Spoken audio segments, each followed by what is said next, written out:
요양병원 보내는 거 나도 찬성해. 대신 아버지 유원장부터 다시 얘기하자. 그 한마디가 떨어지자 거실은 순식간에 얼어붙었습니다. 동생들의 얼굴이 창백해지는 걸 보며 김정숙은 5년 동안 가슴에 품고 있던 봉투를 천천히 꺼냈습니다. 이 가족에게 대체 무슨 일이 있었던 걸까요? 김정숙 씨는 올해 56입니다.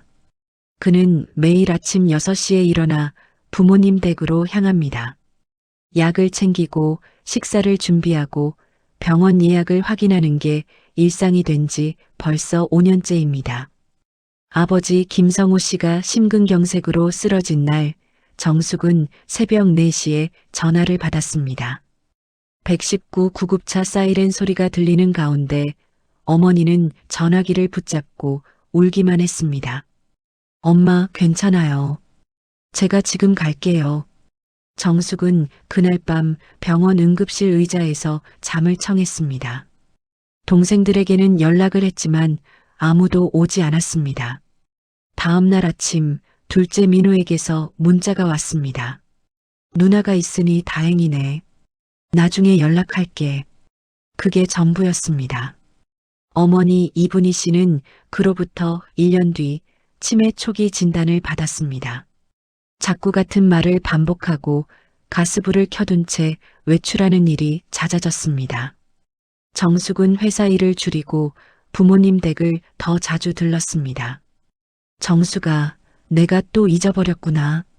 어머니의 미안해하는 표정을 볼 때마다 정숙의 가슴은 먹먹해졌습니다.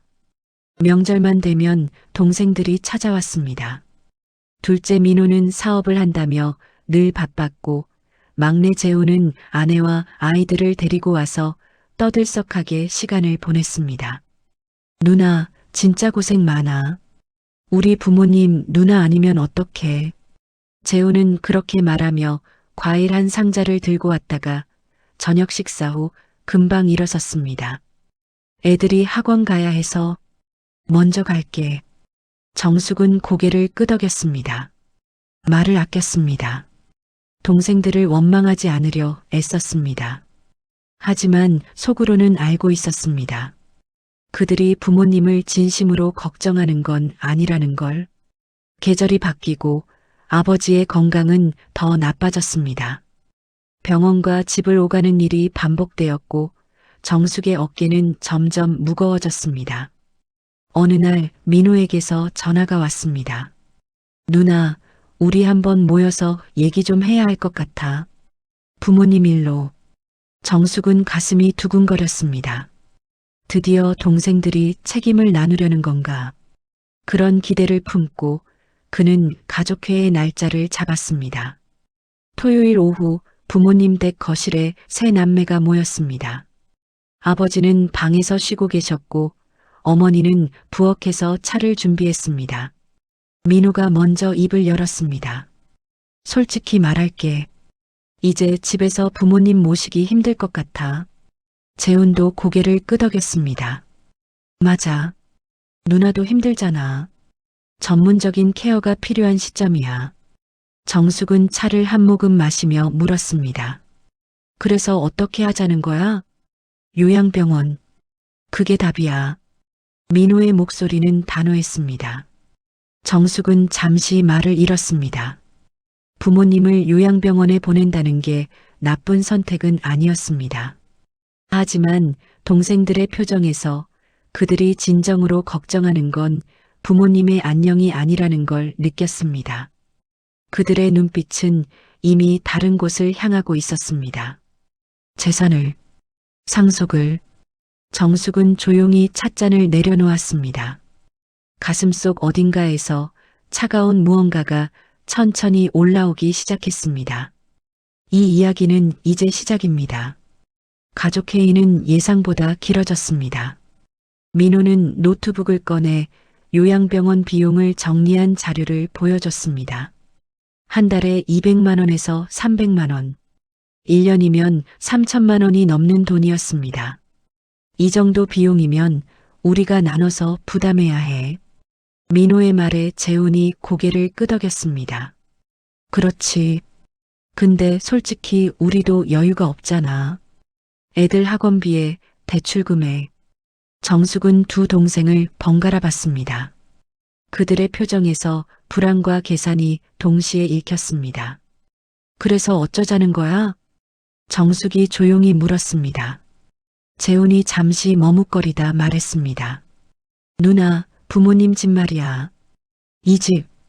그의 시선이 거실을 훑었습니다. 30년 넘게 살아온 낡은 아파트였지만 재개발 이야기가 나오면서 시세가 올랐습니다. 이 집 팔면 요양비는 충분히 나와. 거기다 예금도 좀 있잖아. 민호가 거들었습니다. 맞아. 어차피 부모님이 두 분 다 요양병원 가시면 이 집은 비는 거잖아. 정숙의 손이 찻잔을 꽉 쥐었습니다. 그럼 부모님 의사는 물어봤어? 누나, 현실적으로 생각해. 아버지는 거동이 불편하시고 엄마는 치매가 진행되고 있어. 우리가 결정해야지. 재훈의 목소리에는 조급함이 섞여 있었습니다. 정숙은 말을 아꼈습니다. 부엌에서는 어머니가 과일을 깎는 소리가 들렸습니다. 어머니는 회의 내용을 제대로 이해하지 못하는 듯 했습니다. 그리고 누나, 민호가 다시 입을 열었습니다.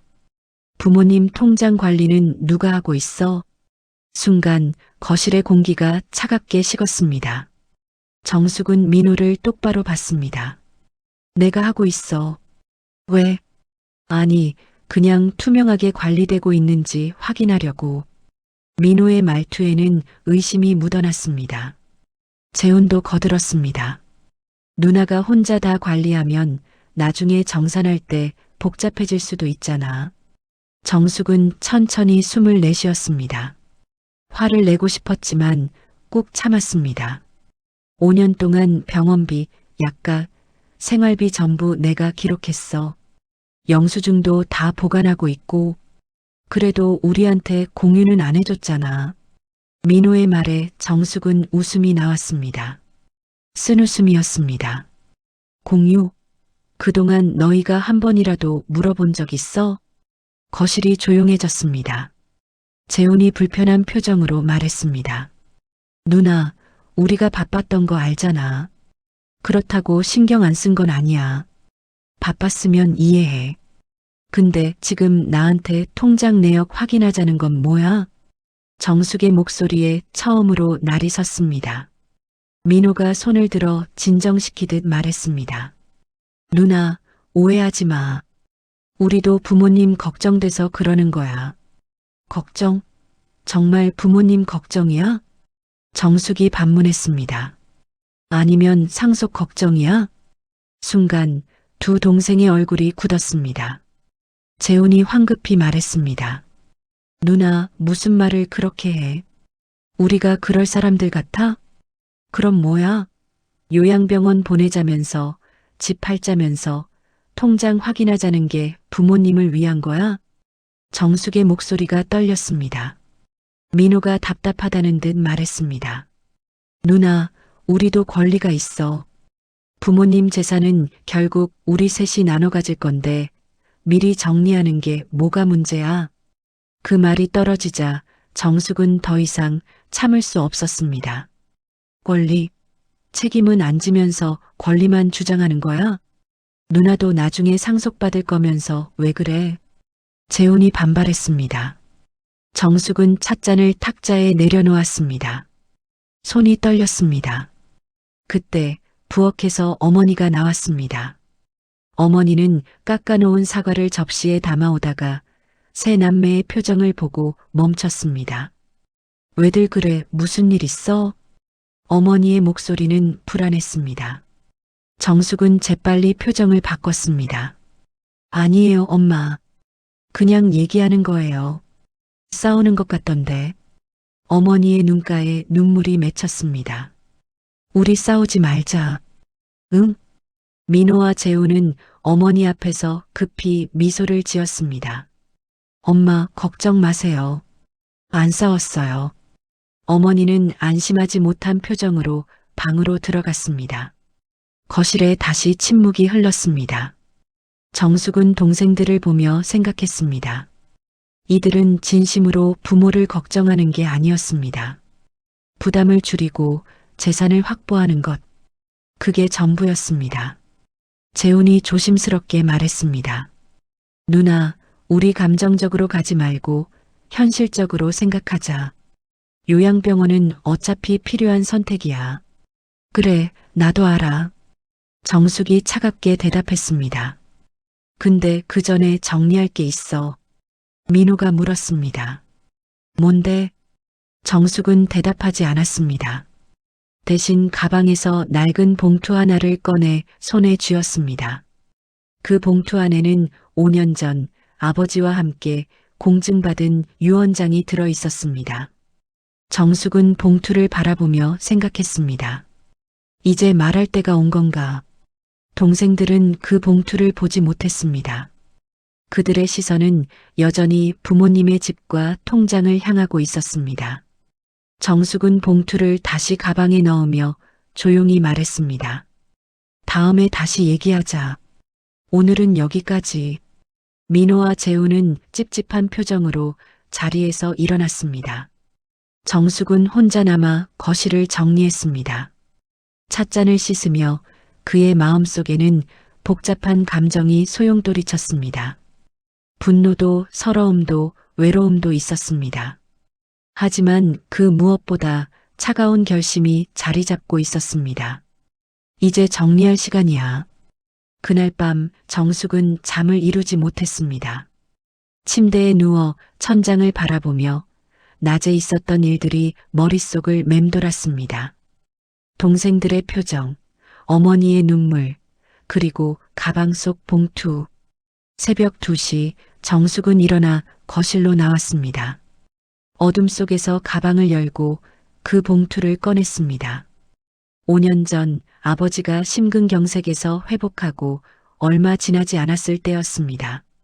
아버지는 정숙을 조용히 불러 말했습니다. 정숙아, 나랑 공증사무소 좀 가자. 왜요, 아빠? 정리할 게 있어서.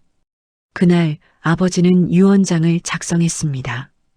공증인 앞에서 또박또박 말했습니다. 경기도 파주에 있는 땅 150평. 그건 정숙이한테 준다. 정숙은 놀라서 아버지를 봤습니다. 아빠 왜요? 동생들이. 정숙아. 아버지가 정숙의 손을 잡았습니다. 너 아니었으면 나랑 내 엄마는 진작에 쓰러졌을 거다. 애들은 바쁘다고 하지만 내가 다 했잖아. 그래도 동생들한테 미안해요. 미안할 거 없어. 이게 공평한 거야. 아버지의 목소리는 단호했습니다. 정숙은 그 유언장을 받아들고 아무에게도 말하지 않았습니다. 동생들에게 상처가 될까봐, 가족이 더 멀어질까봐 두려웠습니다. 하지만 이제는 달랐습니다. 정숙은 봉투를 꼭 쥐고 생각했습니다. 숨기는 게 답은 아니었어. 다음 날 아침 정숙은 부모님 댁으로 갔습니다. 아버지는 거실 소파에 앉아 신문을 보고 계셨습니다. 어머니는 부엌에서 아침 준비를 하고 계셨습니다. 아빠, 정숙이 아버지 옆에 앉았습니다. 어제 민호랑 재훈이 왔었죠? 그래. 얘기 다 들었다. 아버지의 목소리는 낮고 무거웠습니다. 요양병원 얘기 아빠는 어떻게 생각하세요? 아버지는 한참 동안 신문을 내려다보다가 말했습니다. 내 엄마 상태가 안 좋아지고 있어. 나도 힘들고. 제가 계속 모실 수 있어요. 정수가 너한테만 짐 지울 순 없어. 아버지의 눈가에 주름이 깊게 패였습니다. 애들 말대로 요양병원이 나을 수도 있겠지. 정숙은 가슴이 먹먹했습니다. 아빠가 원하시는 거예요? 내가 원하는 건 너희 남매가 싸우지 않는 거야. 아버지가 정숙의 손을 잡았습니다. 근데 어제 애들 표정 보니까 걱정이 되더라. 무슨 걱정이요? 재산 얘기 나올 때 눈빛이 달라지더구나. 아버지는 한숨을 쉬었습니다. 정숙은 가방에서 봉투를 꺼냈습니다. 아빠, 이거 아직 유효하죠? 아버지는 봉투를 보고 천천히 고개를 끄덕였습니다. 그래, 공증받은 거니까 동생들한테 말해야 할 것 같아요. 지금, 네, 미루면 더 복잡해질 것 같아요. 아버지는 정숙을 오래 바라봤습니다. 정숙아, 그럼 애들이 화낼 텐데. 괜찮아요. 이미 화나 있는 것 같으니까요. 정숙의 목소리는 담담했습니다. 그날 저녁 다시 가족회의가 열렸습니다. 민호와 재우는 요양병원 계약서 초안을 들고 왔습니다. 누나, 이거 봐. 여기가 제일 괜찮은 곳이더라. 한 달에 250만 원. 재훈이 서류를 펼쳐 보였습니다. 좋은 데네요.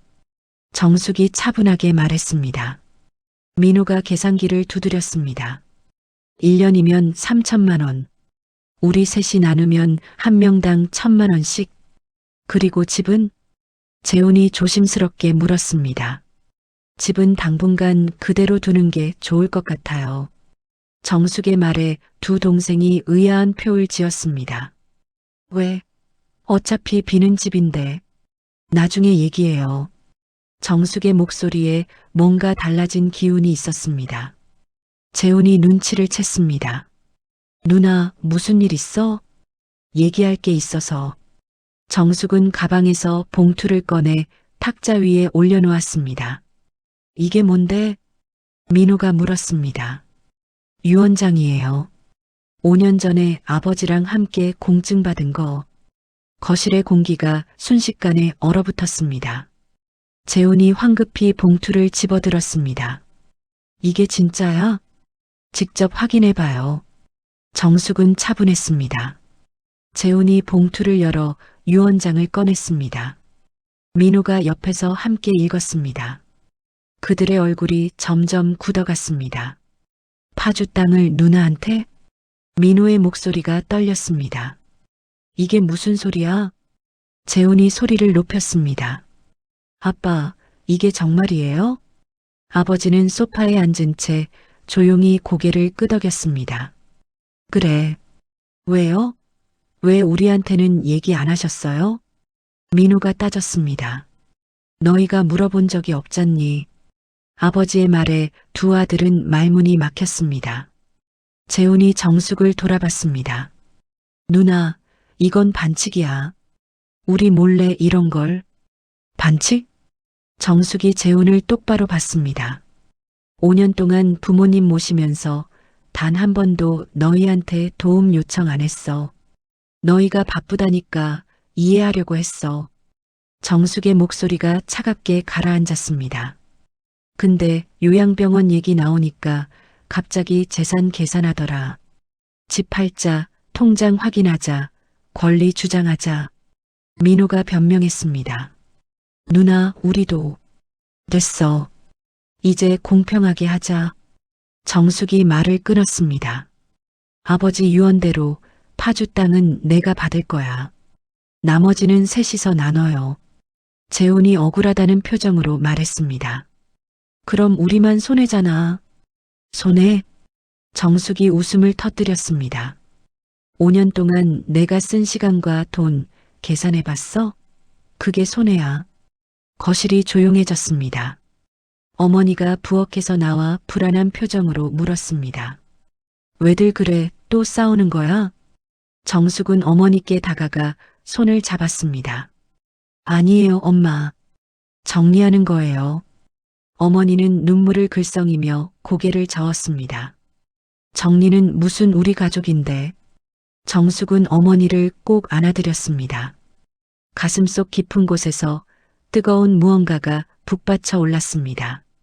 민호와 재우는 아무 말도 하지 못한 채 서류를 쥐고 서 있었습니다. 그들의 표정에는 분노와 당황, 그리고 후회가 뒤섞여 있었습니다. 정숙은 생각했습니다. 이제 시작이야. 진짜 정리는 이제부터야. 유언장이 공개된 후 일주일 동안 아무도 연락하지 않았습니다. 정숙은 그 침묵이 불편하지 않았습니다. 오히려 예상했던 일이었습니다. 하지만 일주일 후 민호에게서 문자가 왔습니다. 누나, 토요일에 다시 모이자. 제대로 얘기해야 할 것 같아. 정숙은 한참을 그 문자를 들여다봤습니다. 제대로 얘기한다는 게 뭘 의미하는 걸까? 토요일 오후 정숙은 다시 부모님 댁으로 향했습니다. 현관문을 열자 거실에는 이미 민호와 재훈이 앉아 있었습니다. 그리고 낯선 남자가 한 명 더 있었습니다. 누나 왔어? 재훈이 어색하게 웃으며 말했습니다. 저 사람은 누구야? 정숙이 물었습니다. 아, 변호사님이야. 우리가 법률 자문을 좀 받아야 할 것 같아서. 민호가 대답했습니다. 정숙은 가방을 내려놓으며 냉소를 띤 표정을 지었습니다. 변호사까지 데려왔네. 누나, 오해하지 마. 우리도 제대로 알고 싶어서 그래. 재훈이 변명했습니다. 변호사가 명함을 내밀었습니다. 안녕하세요. 법무법인 정의 소속 김태준 변호사입니다. 정숙은 명함을 받지 않았습니다. 무슨 얘기를 하려고 오신 거죠? 유 원장 관련해서 몇 가지 확인하고 싶은 사항이 있습니다. 변호사가 서류 가방에서 파일을 꺼냈습니다. 5년 전 작성된 유언장이라고 하셨죠? 네. 당시 유언자의 정신 상태와 의사 능력을 입증할 수 있는 자료가 있습니까? 정숙의 눈빛이 차갑게 변했습니다. 무슨 소리예요? 민호가 끼어들었습니다. 누나, 아버지가 심근경색 직후였잖아. 그때 판단력이 온전했을지 의문이 들어서. 그만해. 정숙의 목소리가 낮게 깔렸습니다. 아버지가 정신 없으셨다는 거야? 그런 게 아니라. 재훈이 말을 얼버무렸습니다. 변호사가 다시 말했습니다. 법적으로 유언 작성 당시 유언자의 의사 능력이 문제될 경우 유언 무효 소송을 제기할 수 있습니다. 정숙은 웃음이 나왔습니다. 기가 막혔습니다. 소송? 진짜 그렇게까지 하려고? 민호가 답답하다는 표정으로 말했습니다. 누나, 우리도 권리가 있어. 파주 땅이 얼마짜리인데. 몇 억이야, 몇 척. 돈이야? 결국 돈 때문이지? 정숙의 목소리가 떨렸습니다.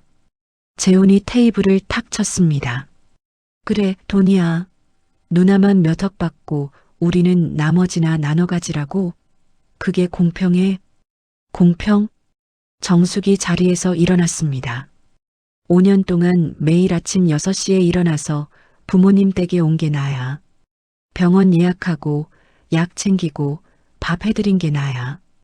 그건 누나가 알아서 한 거잖아. 재훈이 소리쳤습니다. 우리한테 도움 요청한 적 있어? 없잖아. 정숙은 동생을 똑바로 봤습니다. 요청 안 한 게 아니야. 너희가 안 온 거지. 뭐? 아버지가 쓰러졌을 때 문자 보냈잖아. 전화도 했고. 정숙의 목소리가 커졌습니다. 민호, 너 나중에 연락할게라고 했어. 그러고 일주일 동안 전화 한 통 없었어. 민호의 얼굴이 붉어졌습니다. 나도 바빴어. 사업이 힘들 때였다고. 재훈, 너는? 정숙이 막내를 돌아봤습니다. 어머니 치매 진단받았을 때 내가 울면서 전화했잖아. 그때 너 뭐라고 했어? 재훈은 대답하지 못했습니다. 누나가 잘 챙겨줘서 다행이야라고 했어. 그리고 끊었지. 정숙의 눈가에 눈물이 맺혔습니다. 너희는 바빴고 나는 한가했어? 나도 일 있고 살아야 했어. 근데 포기했어? 부모님 때문에. 거실이 조용해졌습니다. 변호사가 어색하게 입을 열었습니다. 그래도 법적으로는. 닥쳐요. 정숙이 변호사를 쏘아봤습니다. 당신은 돈 받고 일하는 사람이니까 상관없겠지만 우리는 가족이에요. 가족. 변호사는 입을 다물었습니다. 민호가 다시 말했습니다. 누나, 감정적으로 가지 말고.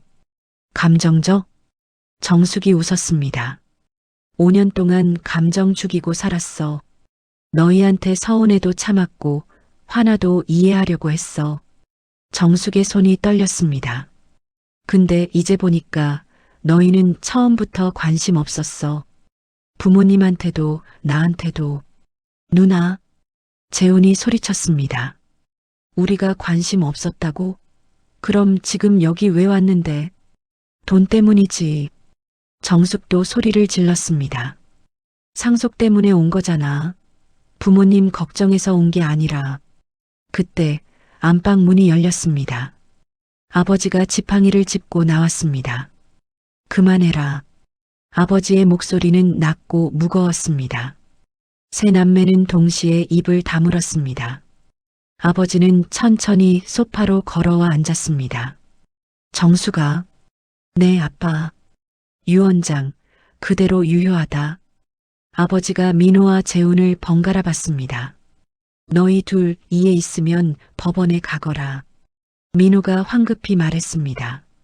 아버지, 그게 아니라니? 아버지의 눈빛이 날카로워졌습니다.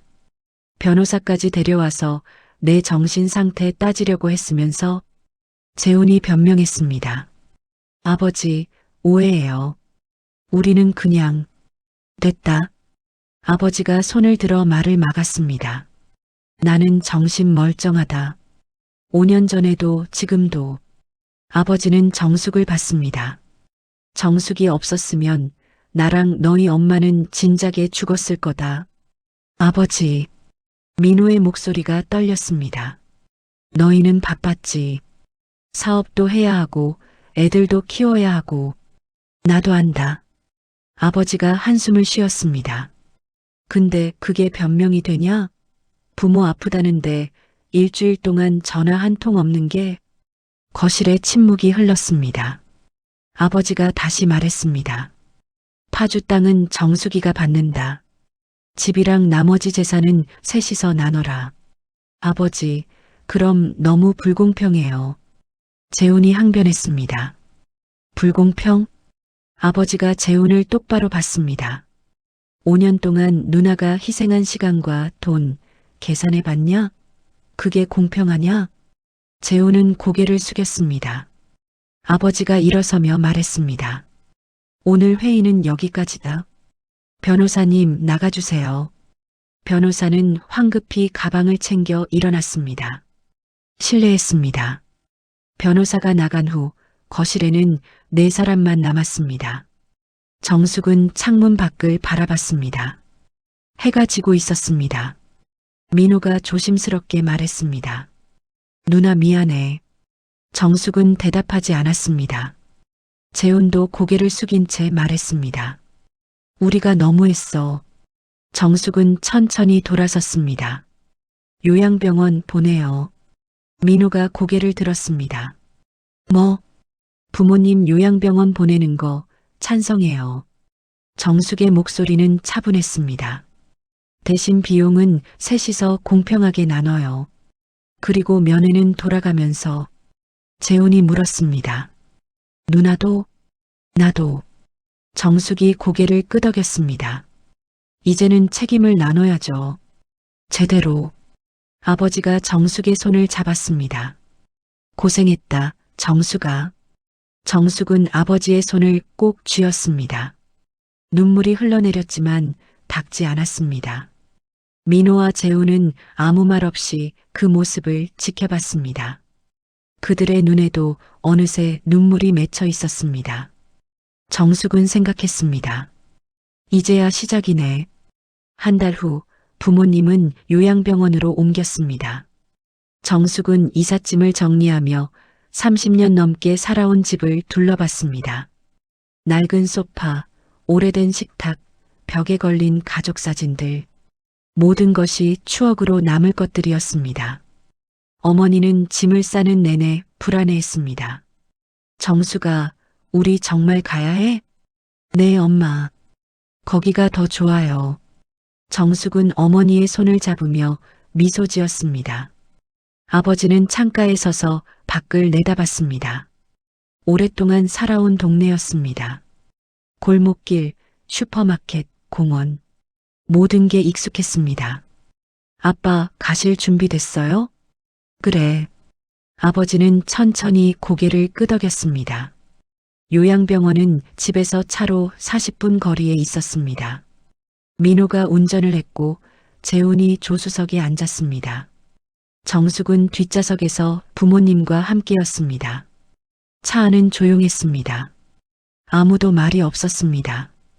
요양병원에 도착하자 간호사들이 휠체어를 가져왔습니다. 아버지는 거동이 불편해 휠체어에 앉았고 어머니는 정숙의 손을 꼭 쥐고 걸었습니다. 병실은 2인실이었습니다. 깨끗하고 햇빛이 잘 들어왔습니다. 창밖으로는 작은 정원이 보였습니다. 여기 괜찮네요. 재훈이 둘러보며 말했습니다. 민호도 고개를 끄덕였습니다. 생각보다 좋아. 정숙은 부모님의 짐을 정리하며 옷장에 옷을 걸었습니다. 어머니는 침대에 앉아 불안한 표정으로 주변을 둘러봤습니다. 정숙아, 너 갈 거야? 네, 엄마. 근데 내일 또 올게요. 매일? 아니요. 우리 셋이서 돌아가면서 올 거예요. 정숙이 민호와 재훈을 봤습니다. 그렇지? 응, 누나. 민호가 대답했습니다. 우리가 스케줄 짰어. 월수금은 누나, 화목은 내가, 주말은 재훈이. 재훈도 덧붙였습니다.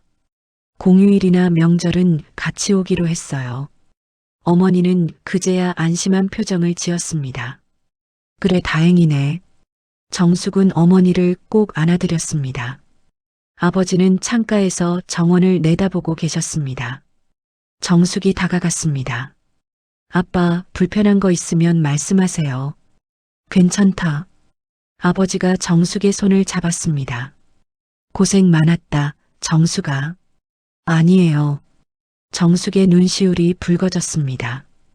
이제 저도 좀 쉴 수 있을 것 같아요. 아버지가 웃었습니다. 그래. 이제 좀 쉬어라. 오후 4시 정숙은 병실 문을 나섰습니다. 복도에서 민호와 재훈이 기다리고 있었습니다. 세 남매는 나란히 엘리베이터를 향해 걸었습니다. 누나. 민호가 조심스럽게 말을 꺼냈습니다. 응? 그동안 정말 미안했어.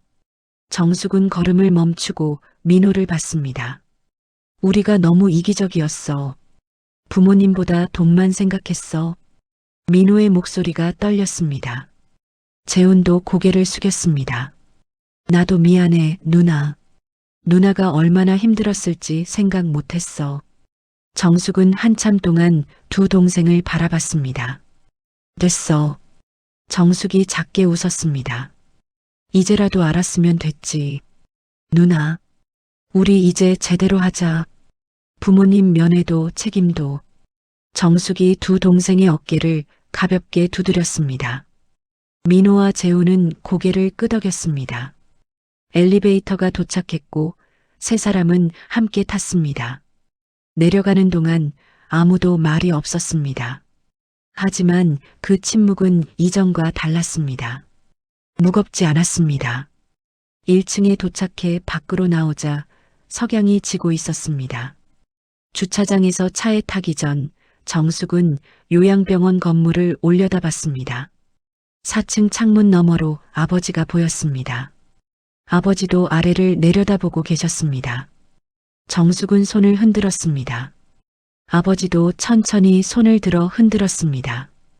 그 모습을 보며 정숙은 가슴속 깊은 곳에서 무언가가 풀리는 걸 느꼈습니다. 5년 동안 짊어졌던 무게가 조금 가벼워지는 것 같았습니다.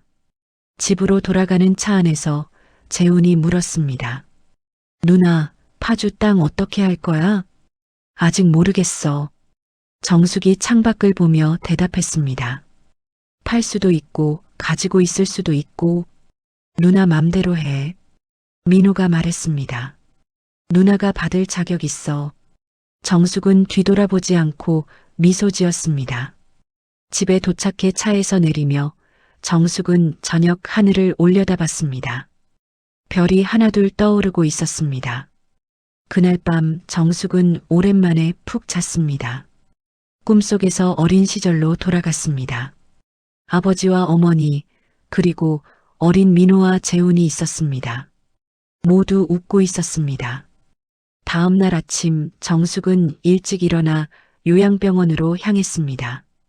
병실 문을 열자 아버지는 침대에 앉아 신문을 보고 계셨고 어머니는 창가에서 정원을 내다보고 계셨습니다. 엄마, 아빠 아침 드셨어요? 응, 방금 먹었어. 어머니가 돌아서며 환하게 웃었습니다.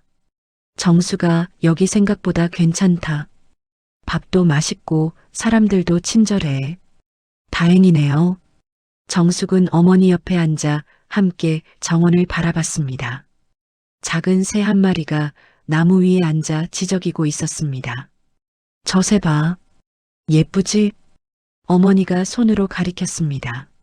네, 예뻐요. 정숙은 어머니의 손을 잡았습니다.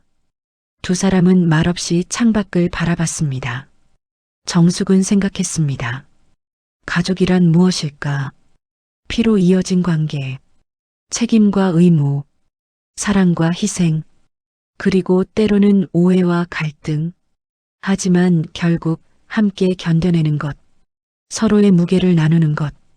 정숙은 어머니의 손을 더 꼭 쥐었습니다. 엄마 사랑해요. 나도. 어머니가 정숙의 손을 쓰다듬었습니다. 창밖에서 새가 날아올랐습니다.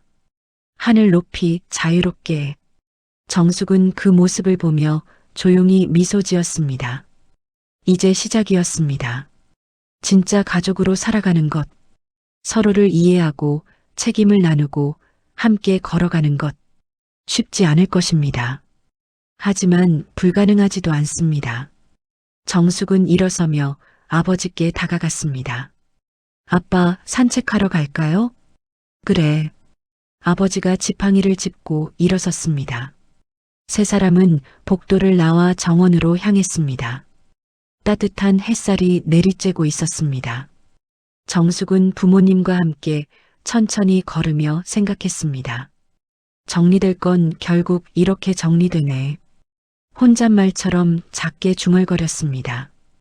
부모님은 듣지 못했습니다. 하지만 괜찮았습니다. 이제 모든 것이 제자리를 찾아가고 있었으니까요. 정숙은 고개를 들어 하늘을 올려다봤습니다. 구름 한 점 없는 맑은 하늘이었습니다. 그리고 그 하늘 아래 세 사람은 함께 걸어갔습니다. 천천히 하지만 꾸준히.